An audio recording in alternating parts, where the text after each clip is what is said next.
Hello everyone, welcome back to my YouTube channel research home science by Varshika ma'am. हम लोग आज जो चर्चा करने वाले हैं ये होने वाला है आज का टॉपिक किनारी, जिसे इंग्लिश में कहा जाता है सेल्वेज। इसके बाद हम लोग देखेंगे ग्रेन क्या होता है, मतलब कपड़ों को काटने के तरीके में ग्रेन आएगा शब्द, जिसे हम लोग ऑन ग्रेन, ऑफ ग्रेन और बायस भी कहते हैं। याद रखिएगा, ऑन ग्रेन अलग कैटेगरी है, ऑफ ग्रेन अलग टाइप है और बायस अलग तरीका होता है। इसके बाद आप देखते होंगे कि एक प्रश्न आता है पेपर पैटर्न क्या होता है, लेआउट लगाना क्या होता है, ड्राफ्टिंग क्या होती है। तो इन तरीके के जो प्रश्न बनते हैं इनकी थ्योरी भी हम यहाँ देखने वाले हैं और जो प्रश्न बनेंगे वो आपसे बता देंगे। तो अगर आप इस चैनल से पहली बार जुड़ रहे हैं, पहली बार ये वीडियो देख रहे हैं, तो चैनल को सब्सक्राइब कर लीजिए। यहाँ पे आपको होम साइंस के सारे कोर्स सिलेबस कंप्लीट कराए जाएंगे। तो चलिए शुरू करते हैं वीडियो। देखिएगा, सबसे पहले हम लोग देखेंगे किनारी, जिसे इंग्लिश में कहा जाता है सेल्वेज।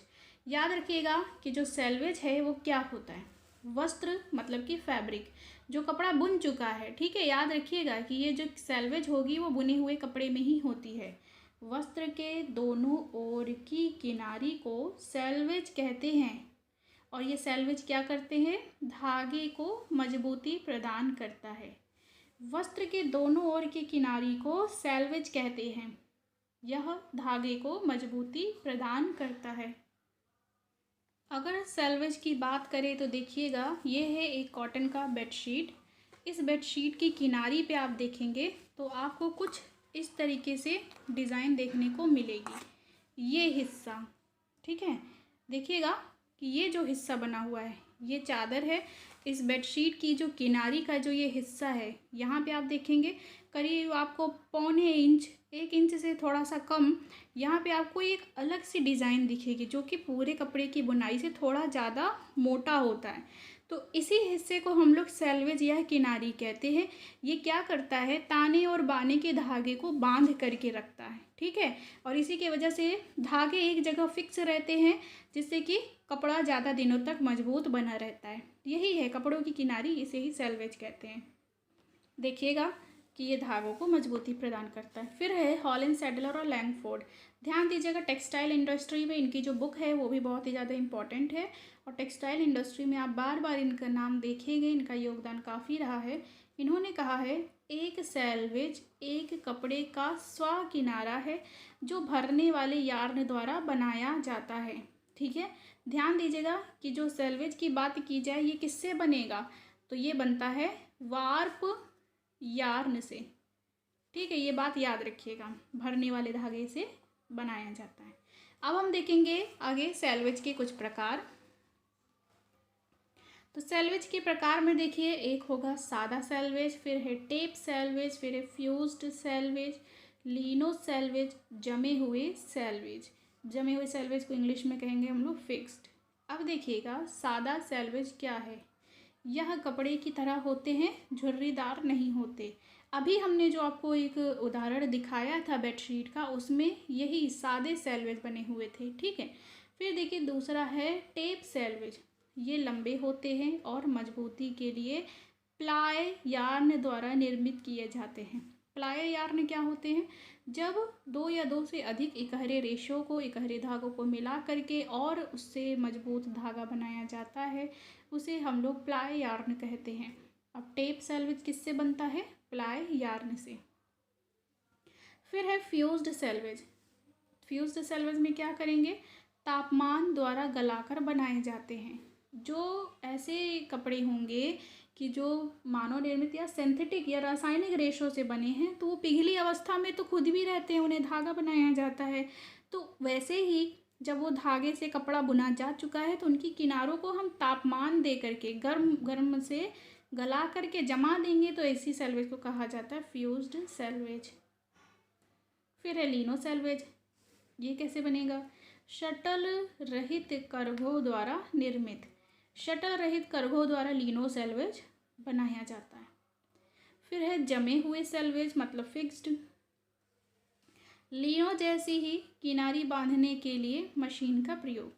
इसमें भी शटल का प्रयोग नहीं हो रहा, इसमें भी शटल का प्रयोग नहीं हो रहा। किनारी मतलब सेल्वेज को बांधने के लिए अलग तरीके की मशीन का प्रयोग किया जाता है।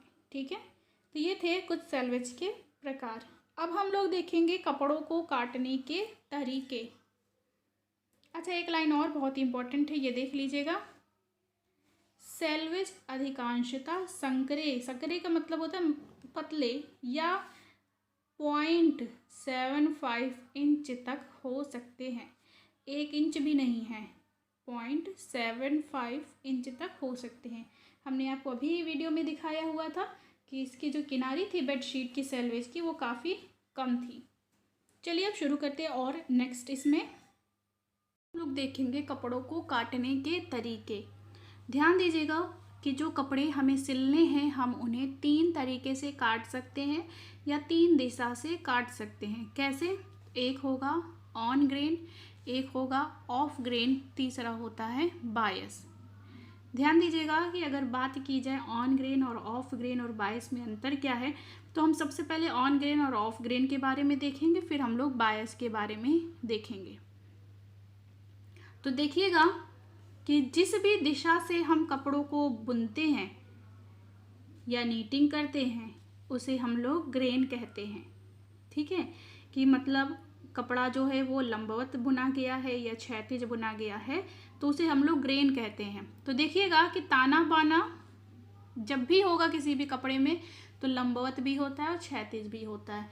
तो जब हम लोग कपड़ों को लंबवत धागे की तरफ से काटते हैं, तो उसे हम लोग ऑन ग्रेन कहेंगे, और जब हम लोग क्षैतिज दिशा से कपड़ों को काटते हैं या क्षैतिज जो धागे यानी कि भरावन के धागे या भराई के धागे या वेफ्ट यार्न जिधर से आ रहे हैं उधर से हम कपड़ों को काटते हैं, तो उसे ऑफ ग्रेन कहते हैं। आइए एक उदाहरण से हम लोग देख लेते हैं। एक चीज़ और भी यहीं पे आपको एक बार बता दें, फिर इसके बारे में आगे डिस्कस करेंगे। बायस का अर्थ होता है कपड़ों को तिरछा काटना। तो चलिए कुछ उदाहरण देखते हैं इसका। उदाहरण के तौर पे आपके सामने ये एक रुमाल है। मान लीजिए ये एक कपड़ा है जिसे हमें लोग को सिलना है। इसी कपड़े को काट करके एक कुर्ते का मान लीजिए आकार देना है। तो पहली बात, जो कपड़े की ये जो किनारी दिख रही है, इसमें तो मान लीजिए सिलाई है, लेकिन ध्यान दीजिएगा इसी कपड़े की जो ये किनारी है दोनों साइड, इसे ही हम लोग सैल्वेज कहते हैं। अब हम लोग क्या देखेंगे, अभी देखा आपने कि कपड़ों को हमें काटना हो तो हम ऑन ग्रेन, ऑफ ग्रेन और बायस, इन 3 तरीके से काट सकते हैं। तो याद रखिएगा कि जो इसमें लंबवत धागे दिखेंगे, मतलब वर्टिकल धागे, जिसे हम लोग, ध्यान दीजिएगा, वार्प और वेफ्ट 2 नाम आप पढ़ते हैं, तो इन्हें हम वार्प यार्न कहेंगे। तो जब हम कपड़ों को इस ओर से काटेंगे तो इसे हम लोग कहेंगे ऑन ग्रेन, लेकिन जब हम कपड़ों को इस ओर से काटेंगे, ठीक है, जब हम कपड़ों को इधर से काटें, कैंची ऐसे चलाएंगे, तभी से हम लोग कहेंगे ऑन ग्रेन। जब हम कपड़ों को कैंची को इस तरीके से इधर से काटना शुरू करेंगे तो इसे हम लोग कहेंगे ऑफ ग्रेन। और हम जब कपड़ों को ऐसे तिरछा काटेंगे तो इसे हम लोग कहेंगे बायस। ठीक है, तो देखिएगा अब ऑन ग्रेन और ऑफ ग्रेन की विशेषता। यहाँ पे आपके सामने एक कपड़े का उदाहरण बना है। ठीक, अब ये मान लीजिए ये कुर्ते का कपड़ा है, आप एक सूट मटेरियल लेकर के मार्केट से आए हैं, ये 2 मीटर कपड़ा है। अब ये एक ऐसे लंबवत फैला हुआ कपड़ा है। अब इसके इस ओर और इस ओर ये जो बनी हुई है, इसे ही हम लोग कहेंगे सैल्वेज। इसे नॉर्मल भाषा में, बोलचाल की भाषा में इसे कन्नी भी कहा जाता है। अब आपके यहाँ पे जो भी कहा जाता हो, हमने ऐसा सुना है इसे कन्नी भी कहा जाता है, लेकिन जो ट्रेडिशनल भाषा एक कही जाए, ऑफिशियल भाषा एक कही जाए, वहाँ पे इसे सैल्वेज कहा जाता है या फिर किनारी। तो दोनों ओर किनारी हो गया। ये साइड ओपन रहता है, जनरली देखते होंगे दुपट्टे का ऐसा ही आकार होता है, इधर इधर मोटा रहता है जिसमें पीको की ज़रूरत नहीं होती, लेकिन इधर इधर साइड हमें पीको कराना पड़ता है। तो अगर हम कपड़ों को इस ओर से काट रहे हैं, ठीक है, जैसे कि हम यहाँ से काट रहे थे, ये तो बाने का हिस्सा हो गया ना, और ये ताने का हिस्सा हो गया। तो अगर हम कपड़ों को बाने की ओर से इधर से उधर कैंची चला रहे हैं तो ये कहलाएगा ऑफ ग्रेन, और जब हम कपड़ों को ऐसे काटेंगे तो यही कहलाएगा ऑन ग्रेन। अब देखिएगा कि ऑफ ग्रेन और ऑन ग्रेन क्या है। जब हम लेंथ वाइज ग्रेन से कपड़ों को काटें, लेंथ तो इसकी यही हो गई, तो लेंथ वाइज से जब हम काटेंगे तो इसे कहेंगे ऑन ग्रेन। जब हम क्रॉस वाइज काटेंगे, अब यहाँ से वहाँ हम क्रॉस कर रहे हैं, तो इसे हम लोग कहेंगे ऑफ ग्रेन। यहाँ ध्यान दीजिएगा लेंथ वाइज की विशेषता, इसे ऑन ग्रेन कहा जाता है। लंबवत तरीके से कपड़ों को काटना। इसमें सेल्वेज के पैरेलल या समकक्ष बराबर चलता है। जो सेल्वेज है किनारी ये इसके बराबर चलेगा। अब देखिए ये जो सेल्वेज है यहाँ से शुरू हो रही है, यहाँ तक खत्म हो रही है, और हम जब ऑन ग्रेन में कपड़े भी काट रहे हैं तो यहाँ से शुरू हो रहा है यहाँ तक। इस तरीके से हम कपड़ों को काटते हैं। इसमें कपड़ों को सीधा काटना कहा जाता है और 90% इस तरीके से ही कपड़ों को काटा जाता है। लेकिन इसमें यह है कि कपड़े खींचते नहीं हैं, जिससे कि कपड़े बनने के बाद अपने उसी आकार में बने रहते हैं। वस्त्रों का आकार धुलने पर या प्रेस करने पर बिगड़ता नहीं है। सबसे ज़्यादा इन्हें ही प्रयोग किया जाता है और ये अच्छा तरीका भी है कपड़ों को काटने का। फिर एक आएगा क्रॉस वाइज। इसमें क्या होगा, इसे ही हम लोग ऑफ ग्रेन कहेंगे। क्षैतिज दिशा में कपड़ों को काटना, एक सेल्वेज से दूसरे सेल्वेज की ओर आड़ा काटना, एक सेल्वेज से दूसरे सेल्वेज की ओर आड़ा काटना। ठीक है, तो अब इसका प्रयोग क्या है कि कम किया जाता है और इससे बनने वाले जो कपड़े होंगे या इस दिशा से काट करके हम वस्त्रों का निर्माण करेंगे तो वो अधिक खिंचते हैं या आकार उनके बिगड़ने की संभावना अधिक रहती है। तो ये है कपड़ों को काटने का दो तरीका, लेंथ वाइज ग्रेन में या क्रॉस वाइज ग्रेन में। अब आगे देखिएगा, ध्यान दीजिएगा, ये जो पॉइंट चल रहा है, ये जो टॉपिक चल रहा है, ये सब आपके नेट जेआरएफ के एग्ज़ाम में आता है। मैंने पहले भी अपनी ऑफलाइन स्टूडेंट को पढ़ाया हुआ है ये टॉपिक, और अब शायद कुछ लोग यूट्यूब पे भी पढ़ाना शुरू किए हैं। अभी तक में तो हमने ऐसा वीडियो देखा नहीं था किसी को पढ़ाते हुए, लेकिन अब देख रहे हैं कि कई लोग ऐसे हैं कि जो इस टॉपिक को भी पढ़ाना शुरू कर दिए हैं। अब पता नहीं खुद ही आता है या जैसे भी पढ़ाना तो शुरू किए हैं। तो देखिएगा अब यहाँ पर बायस टॉपिक अब हम देखेंगे, कपड़ों को तिरछा काटना। कैसे काटेंगे तिरछा? जब कपड़े को तिरछा पकड़ा जाता है तो खींचने पर यह कपड़ा खिंचता है। देखिएगा कैसे। अभी ये आपके सामने एक कपड़ा है, इसे हम इस दिशा से यहाँ तक पकड़ के खींचेंगे। देखिए ये ज़्यादा खींच रहा है। ठीक है, तो याद रखिएगा यही कहलाएगा बायस। इस दिशा में कपड़े ज़्यादा खींचते हैं, लेकिन देखिए इस दिशा में नहीं खींचा उतना, ना कि इस दिशा में खींचा। लेकिन अगर हम ऐसे खींच रहे हैं तो कपड़े काफ़ी खिंच जाते हैं। तो जब कपड़े को तिरछा पकड़ा जाता है तो खींचने पर यह कपड़ा खिंचता है और इस प्रकार से कपड़े को घेर प्राप्त करने के लिए काटा जाता है। बायस या औरेब हम कपड़ा कब काटेंगे? जब हमें किसी भी कपड़े पे घेर बनाना हो। तिरछे खिंचाव को ही बायस कहते हैं। कई बार ऐसा होता है कि कोई कपड़ा या कोई जो नहीं भी सिला हुआ कपड़ा है वो तिरछा दिखता है, या उसके ताने बाने के कुछ धागे तिरछे जाते हुए दिखते हैं, जिससे कि उनसे बनने वाला कपड़ों को भी सिलने में काफ़ी दिक्कत होती है, वो फिटिंग उसकी अच्छी नहीं आती। तो इस सिचुएशन को ही हम लोग बायस कहते हैं। जब भी कोई धागा तिरछी ओर भागे तो उसे हम लोग बायस कहते हैं। अब देखिएगा ट्रू बायस क्या है। आपके सामने देखिए लिखा है यह बायस जैसा है, लेकिन जब कपड़े को 45 डिग्री के कोण पर मोड़ना या काटना हो तो उसे ट्रू बायस कहते हैं। याद होगा आपको, आपके सामने ये वाला प्रश्न पहले भी आ चुका है कि जब हमें पाइपिंग बनानी होती है तो हम कपड़ों को कितने अंश के कोण पे मोड़ते हैं, तो याद रखिएगा 45 अंश। अब याद रखिएगा कि जो क्या है ट्रू बायस कहलाएगा जब 45 अंश पे हमें कपड़े मोड़ना हो या काटना हो। अब इन्हीं और एब में बायस में कुछ कमियां भी होती हैं, कुछ खराबी होती है, जिसे हम लोग फैब्रिक एरर कहते हैं। अब ये एरर दो तरीके के होते हैं। ठीक है, ये सब जो क्लासेस है ये हमने आपको ऑनलाइन भी पढ़ाया हुआ था पहले भी किसी चैनल पे, और इसे हमने अपने ऑफलाइन स्टूडेंट को भी पढ़ाया हुआ है बहुत ही अच्छे तरीके से।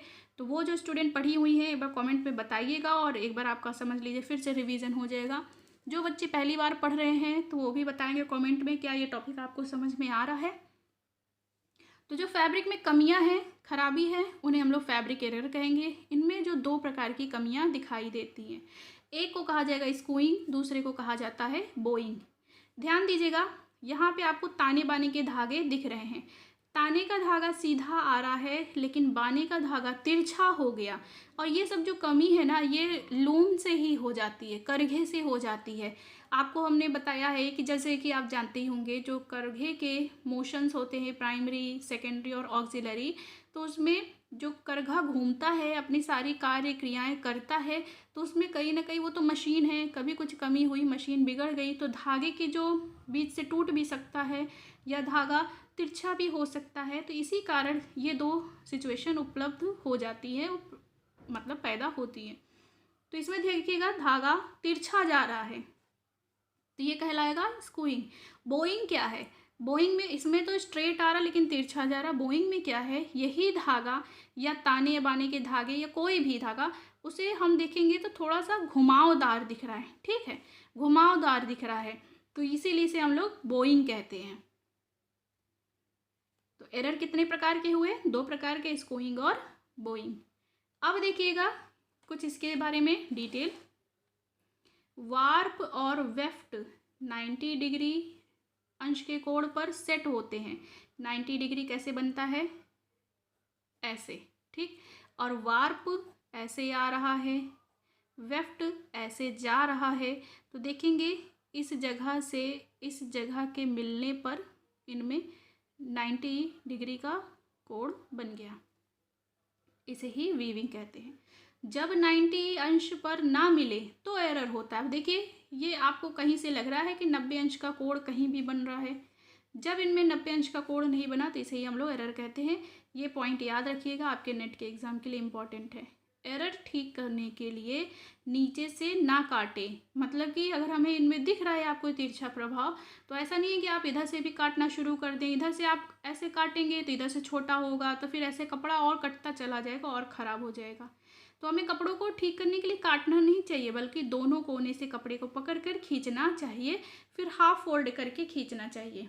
जैसे कि इसमें देखिए हम पहले इसको ऐसे खींचें, फिर इसे हम लोग हाफ फोल्ड कर लें, अब और ऐसे खींचे, फिर हम ऐसे फोल्ड करके फिर खींच सकते हैं। फिर इसके बाद ध्यान दीजिएगा जब एरर होता है तो कपड़ा तिरछा भागता है, ठीक है। तो उम्मीद है अभी तक में आपको ये सब टॉपिक समझ में आया होगा। अब हम लोग देखते हैं ड्राफ्टिंग क्या होती है। ड्राफ्टिंग देखिएगा, व्यक्ति के शरीर के माप के अनुसार ही ब्राउन पेपर पर डिज़ाइन ड्रॉ करना ही ड्राफ्टिंग है। आपको ये याद होगा, कई बार क्वेश्चन पूछा जाता है कि कपड़ों को सिलने से पहले खाका तैयार करने के लिए किसका प्रयोग किया जाता है, तो उसमें ऑप्शन अखबार भी होता है, कागज़ भी होता है, ब्राउन पेपर भी होता है। तो आंसर सही होता है ब्राउन पेपर। याद रखिएगा, मान लीजिए कि 37 इंच लंबा कुर्ता हमें सिलना है, तो 37 इंच लंबा, 37 इंच से थोड़ा सा ज़्यादा ही बल्कि ब्राउन पेपर हमारे पास होना चाहिए। यह वास्तविक नाप के आकार की होती है, ठीक है, समझ गए होंगे कि जितनी लंबा हमें कपड़ा बनाना है उतना ही बड़ा हमारे पास पेपर होना चाहिए। किनारी पर सिलाई, जिसे इंग्लिश में सीम कहा जाता है, के लिए जगह छोड़ देते हैं, ठीक है। जैसे हम ब्राउन पेपर लिए हैं, एक कुर्ता हमें ड्रॉ करना है, काटना है, तो उसके लिए कपड़ों पे कैंची चलाने से पहले हम ब्राउन पेपर पे पेंसिल से या चॉक से डिज़ाइन बना लेंगे, नाप लिख लेंगे, फिर उसको कैंची से काट लेंगे ब्राउन पेपर पे ही। फिर इसी कपड़े को उठा करके रख देते हैं हम कपड़ों के ऊपर काटने के लिए। तो देखिए इसमें क्या करेंगे, जो हमें सिलाई करना है, जहाँ मान लीजिए 2 इंच 3 इंच हमें किनारी छोड़नी है, जहाँ पे हम सिलाई करेंगे तो कपड़ा कुछ छोड़ दिया जाता है। मान लीजिए कभी ढीला करना हो या फिटिंग ज़्यादा टाइट हो गई हो, तो इसलिए तो सिलाई छोड़ना होता है कपड़े में, तो हम ब्राउन पेपर पे भी छोड़ते हैं, ठीक। अब देखिएगा कि ड्राफ्टिंग आउटलाइन होता है वस्त्र का, ये लाइन जरूर याद रखिएगा। वस्त्रों का आउटलाइन क्या होता है, तो ड्राफ्टिंग होता है।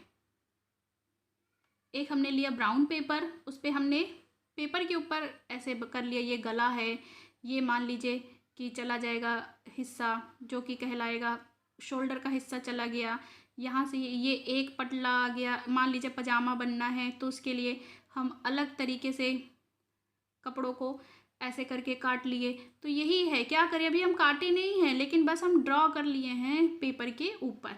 अभी कैंची इस पे पेपर पे भी नहीं चली है ना कपड़े पे चली है, अभी तो हमें सिर्फ पेपर के ऊपर ही हमने ये ड्राफ्ट बनाया है। अब हम देखने वाले पेपर पैटर्न क्या है। देखिए जो ड्राफ्ट आप पढ़ने वाले हैं, ड्राफ्ट के बाद पेपर पैटर्न पढ़ना, उसके बाद लेआउट पढ़ना जरूरी है। ये क्रम से पढ़ना होता है, तभी ये पॉइंट आपको समझ में आएगा। हमने ड्राफ्ट कर लिया, ब्राउन पेपर पे पेंसिल से खींच के नाप का एक खाका तैयार कर लिया। देखिए अब पेपर पैटर्न क्या होता है। पैटर्न एक पेपर पर बनाया गया एक रूपरेखा है जो परिधान या परिधान की शैली के लिए प्रत्येक व्यक्तिगत घटक का पालन करके बनाया जाता है। अब देखिए पेपर एक ऐसा टेम्पलेट होता है जिसमें से एक कपड़े के हिस्सों को पेपर पर उतारा जाता है, जिसे काट कर इकट्ठा किया जाता है। यहाँ ध्यान दीजिएगा कि ड्राफ्टिंग जब पढ़े थे वहाँ पे काटा नहीं गया था, सिर्फ लाइन खींची गई थी, एक खाका तैयार किया गया था। पेपर पैटर्न पे हम उन्हीं खाके को कैंची से काट करके टुकड़े अलग अलग कर लेते हैं।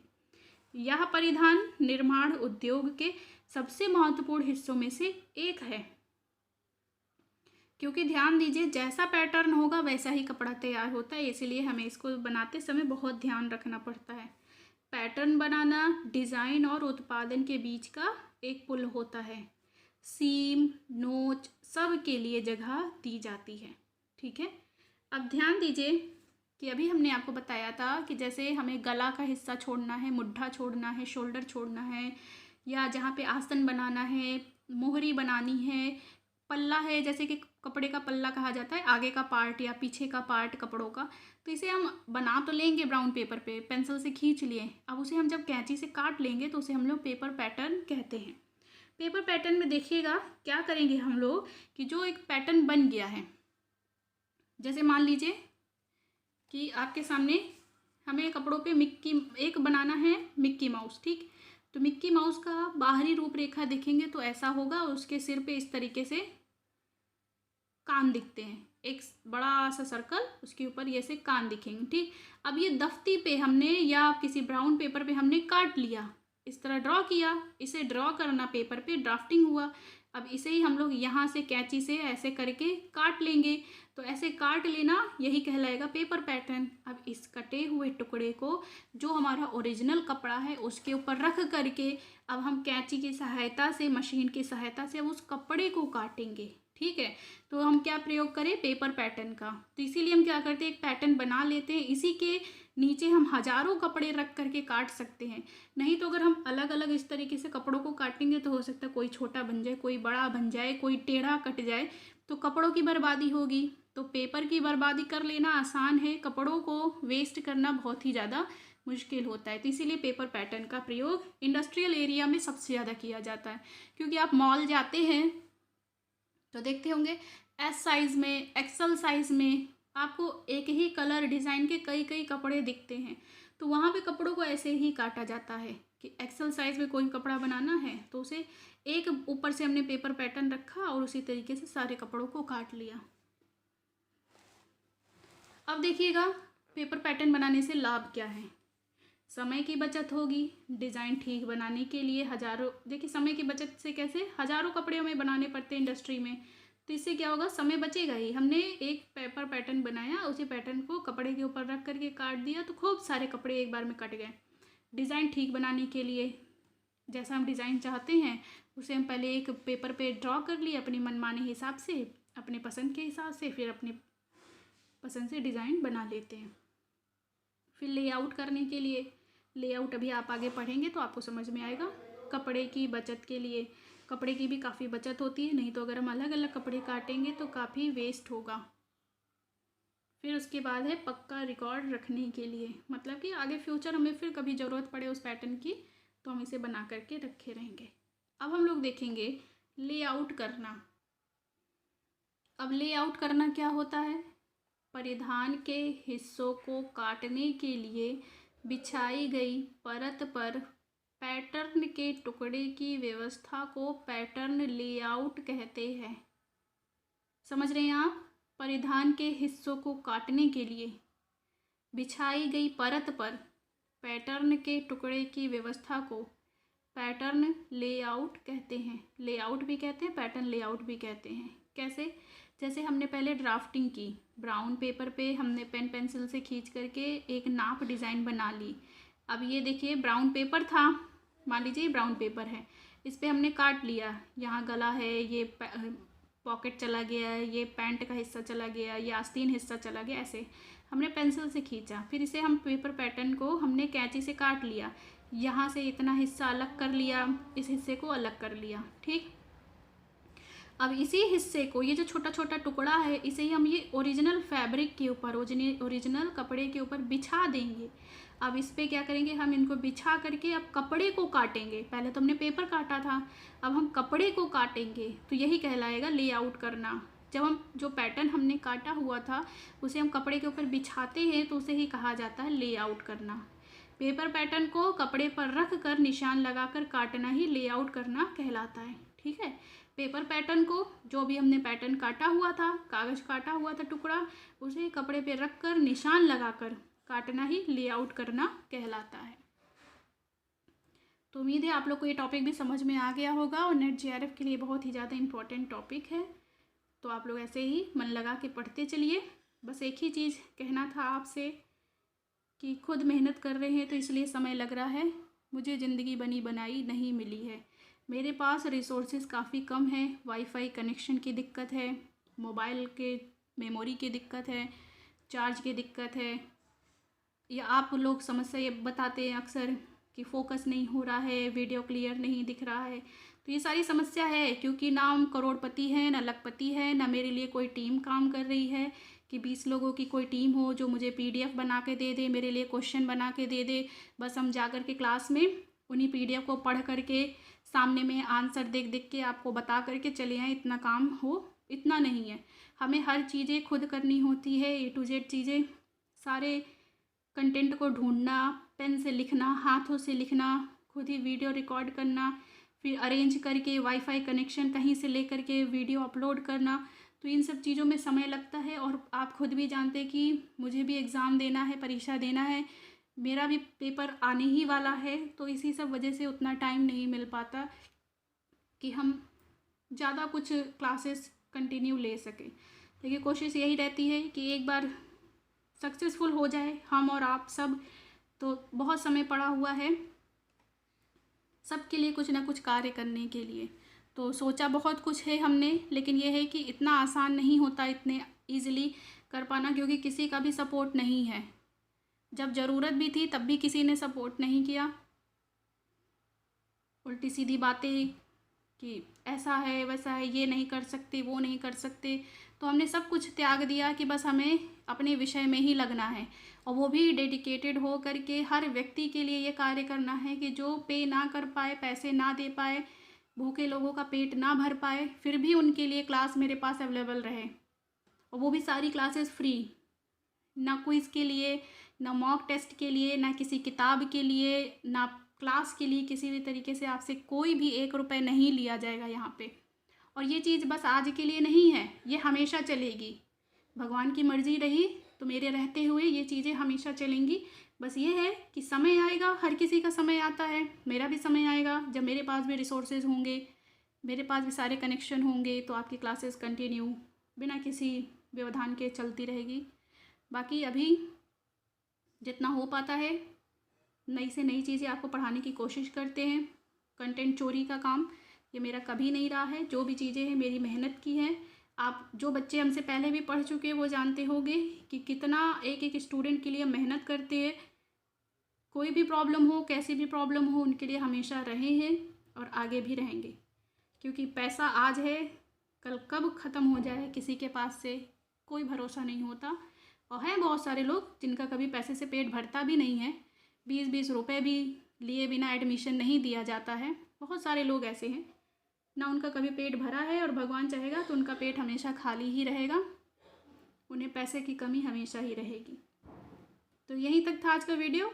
बहुत ही इंपॉर्टेंट क्लास है ये। वीडियो पसंद आया हो तो लाइक शेयर सब्सक्राइब ज़रूर करिएगा। हमेशा अपना साथ बनाए रखिएगा, अपना ख्याल रखिएगा। धन्यवाद।